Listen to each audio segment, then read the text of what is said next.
People suck.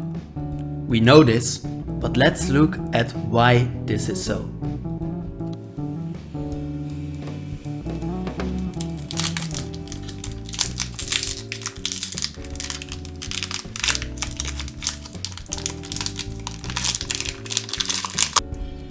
Humanity can be distorted. There's always a dark side to every human and every society. Sometimes it can be hard to look at. You might think that these cards are harmless or even cute. But when we take a look at Patchwork Gnomes from Filip Burburan, for example, you might think that these are just cute gnomes and they are so small. But this version really features these running through the streets of your city. Imagine trying to sleep and hearing these rattling about. These creatures are the kind that make you not want to look out of your window anymore.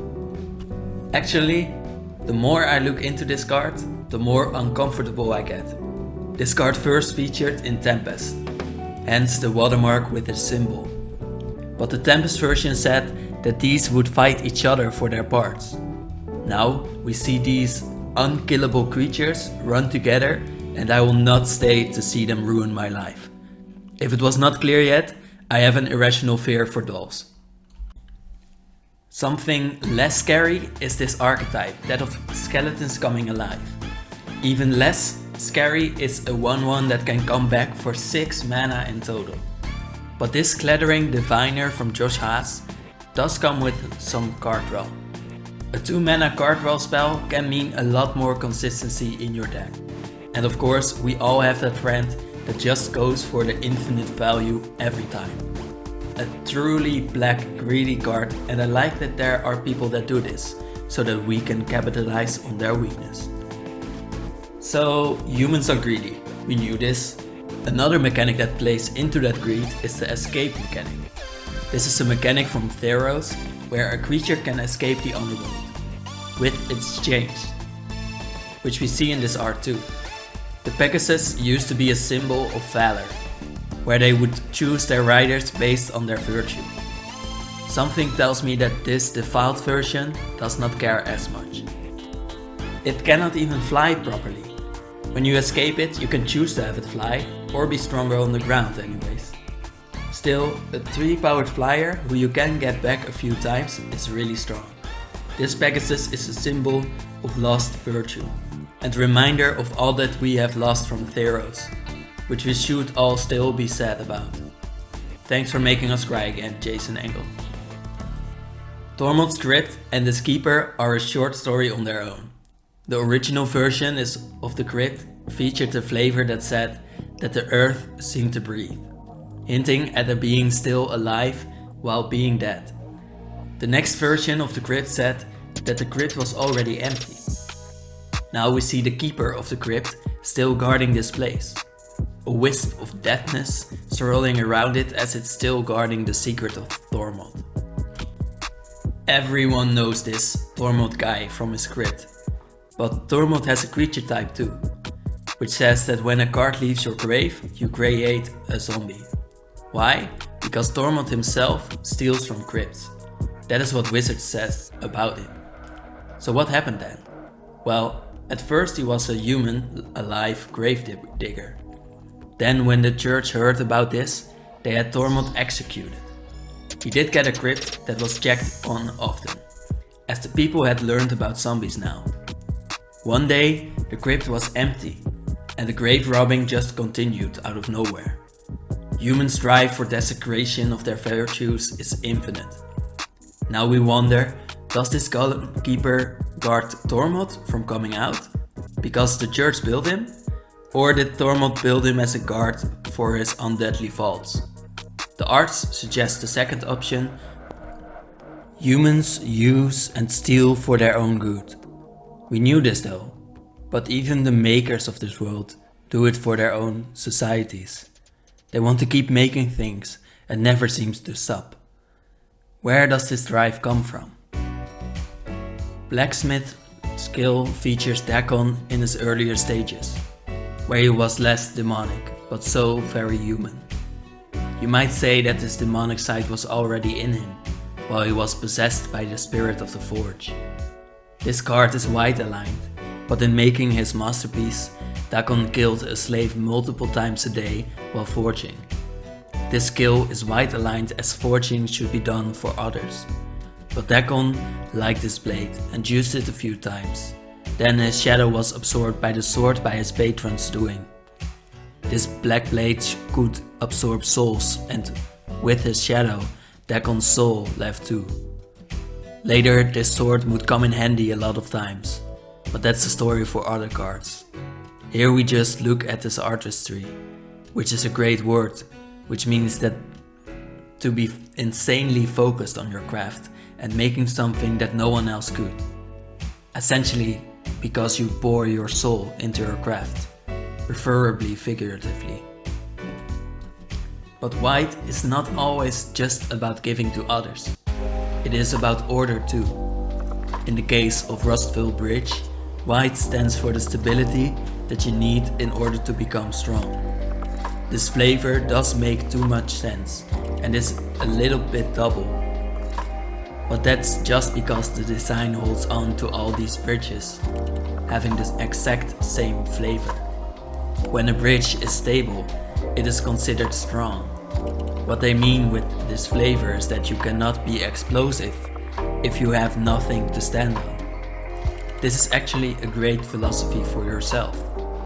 If you want to do great things, you will have to take care of yourself, and you can only do that through habits. Burroughs likes to have rules and habits set in stone, so that they can use it to do what they want. You cannot have freedom without order, which is more true the longer you think about it. Definitely for us humans, but we do not stop at the stable point. Humans want to fly, even though we do not have wings. We want to get to milestones and create crazy stuff. Thopters are an amazing example of this. They are only useful as a convenience. Still we want them because of the probability that they provide.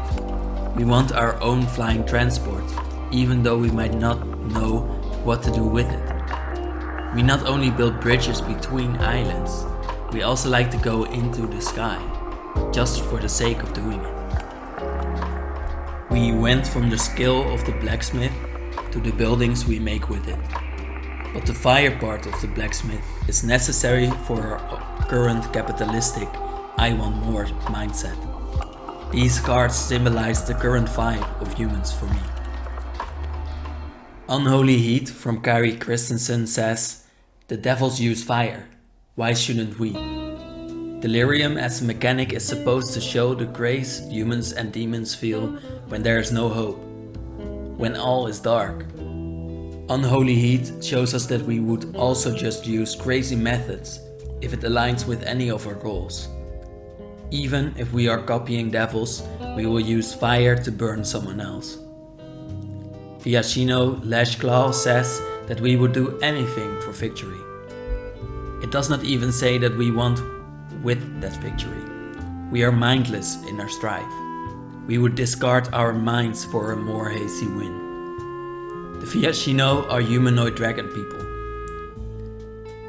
The Viashino on Dominaria are each led by a Bay, who is the strongest warrior.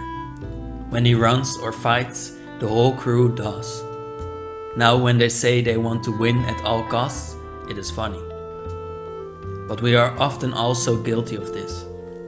Is it not also cool to have some games we lose and learn from? I would not want an opponent I would always win from. I would not even want to always win in my life, without some setbacks. It would honestly be boring. And if I would win all the time, but would lose more with it, I would definitely refuse. But still, we see a virtue in winning. But did you know that people have less empathy for someone who wins? In a recent study, people would consequently choose the winner of a test game as the least likable, even when they would have scored the same person as more likable without the game. Perhaps it is better for us humans to just accept losing as a resource, just like us Magic players use life points as a resource in a game. Man, why do I get distracted so easily? No idea, I guess it's human. But like I said, we constantly strive, for no reason. Let us look at a natural example of this from Slawomir Maniak, who made a great depiction of a titan with thunder around him. I do not think this one is from Kaldheim, as these only have frost and fire giants. The most legit spot I can think of is Theros, where the titans were sealed away a long time ago, but these could be any color and also had elemental powers. They are one with nature, as we see in real history too. This one is extra interesting today, as it is an example of how natural it is to be aggressive and to just fight the waves over and over. At 6 mana, you could easily get Delirium, meaning you get a cool 4/4 body, may deal 4 damage, and look at the top 4 cards for 1 card. This giant has 4 4s plus a 4 in his cost. He is supposed to know the future, but is also a fighty, electric giant. This card is the definition of Rampage. It comes in, has multiple swinging effects, and then wants to just storm in at this point of the game. Sometimes it can be nice to let this free side of us go. To just enter, wreck house and leave. Sometimes we want to be the thunder, which is great, and so is it of us. I mean, you never reach the banana when you do not dare to climb. But then we should not forget that we have a world to protect and build on.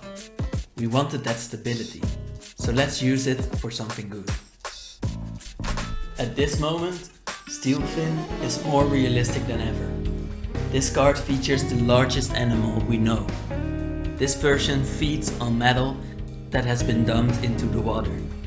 It picks it up with its magnetic, weird whale teeth. Its eyes are probably kind of magnetic too, judging from the weird blue part. Milivoh Ceran, the artist, really did a great job to make this whale feel mystic. The deep waters always are. The way this whale sways around the metal plants and how its 2 children swim with it. If they are not some other kind of creature, I would not want to be a robot underwater with this. The card features affinity, making this one often easy to cast, and then it can give you some fun untappy play. But the vibe of this whale is way more important to me than the mechanics. And here we have an automatic artist highlight, with these 3 cards by Yeong-Hao Han, which feature similar stories, that of nature having its revenge against our so-called artistry. Duskshell Crawler sits on our lamps and makes them crumble. Foundation Breaker is the elemental reincarnation of a castle that's angry for the bad design of us humans. We can make ugly buildings sometimes. And Crack Open shows us that we lost and tried to protect can be destroyed by Mama Nature. Yeong-Hao is actually known for some pretty amazing architecture in his art. Mostly making green aligned art, but he did make some Simic lands with buildings, and even the city's blessing, from Ixalan. Why does this befit him? Well, he knows how to make anything feel natural. In a way, he is the destroyer of the human standard. His buildings flow, and the sun shines as hope of nature, sometime reclaiming the city for new fields. I think it's cool that where his elementals are often flowing with water and thunder, this elemental is an actual castle, which has literally become nature. We can see the pastel trees in the background and the fading sky above. We see some sort of towers on this giant's arm and a huge church-like castle on his shoulder. Again, the sun shines on it as if it has found its true life purpose now. As if we made this castle so that it would become a great elemental later. All artists have to know where to focus detail. For this art, that is the arm of this monster, where we can truly see the city's full power. Then there's Duskshell Crawler, whose name suggests that it helps you sleep with such a lamppost in front of your home. We often forget the effect of all the light we have. It destroys the rhythm of nature, and this beetle wants to restore it. It seems to actually feast on this lamp's light. We also see the shading of the background again. it is less important, but we can still find out what we live in a gothic-like old city. This crawler feels like it's clamping against the lamp, as if it would like for it to crumble under it. We can feel the frustration against it from this beetle. And while for the beetle it's a source of energy, for the artist, the lamp is an insult. Now what would that same person think of an artifact being broken open? Well, it would be magnificent, of course. The light bursts out as what we lost is restored by nature's wrath itself. The roots seem to grasp at this tower and hope flows back into the forest. Free again, where no spell or lockpick could return hope, the forest just rips its cage apart, if we would let it. A fun way to palate cleanse for a moment is Captured by Lagags. Here we see a lizard from Zendikar taking a core adventurer with it. It almost seems happy to bring this one along. Lagags can sometimes breathe fire and sometimes are used as great mounts. But why would these majestic creatures who have survived so many hardships want to be mere horses for their humanoids, while other Zendikar nature rampages freely? It's honestly a mystery why some do, but if I look at this, I feel like these like adventures and want you to come with them. They even support others, as we see here. But being captured by one like this is perhaps not what you want to do. Maybe this one was angry because the core used lines to fly around, while running with your Lagag friend is just as much fun. Sometimes we forget to look around, at our natural friends, and sometimes we forget to admire and respect them. Sometimes we need one to just take us with them on a new adventure, to just be swept away. Then, last but not least, we have the Theros example of perfection from the Nykthos temple. This human has never forgotten what his god stood for, even when his god had forsaken his own virtues. Sometimes our religion can even turn on us. We might feel our beliefs stand against what we would want to do, what we feel is right. Nykthos does what Heliod does, putting +1 counters on your creatures whenever someone prays. But now, it's not a reward system for the one creature. No, it's a virtue that this human shares around with all creatures. If you can build around this, it's definitely a win more card that can make for splashy plays at the top end of your deck. That's what virtue can do. It never really ends well with champions of Heliod. Heliod is a little too self-centered. When Gideon stood in awe and could only mutter, "Heliod," the sun god corrected him with, "the sun god," as if our great hero's shock was not enough to appease him. With Elspeth, the god was even envious, forcing her to experience hate towards her own god and to turn his own weapon against him. Now Heliod and all of his fame is forced to carry a huge boulder in the underworld, a fitting punishment for the god that forced humans to work selflessly for himself while he did nothing. Now he works for nothing. Still, the virtues he preached birthed multiple truly good heroes, like this Paragon, whose face we do not see, but who we know is a great benevolent hero. That gives to all who are good. And hope was restored on Theros, and hope was restored with us. Thank you for watching.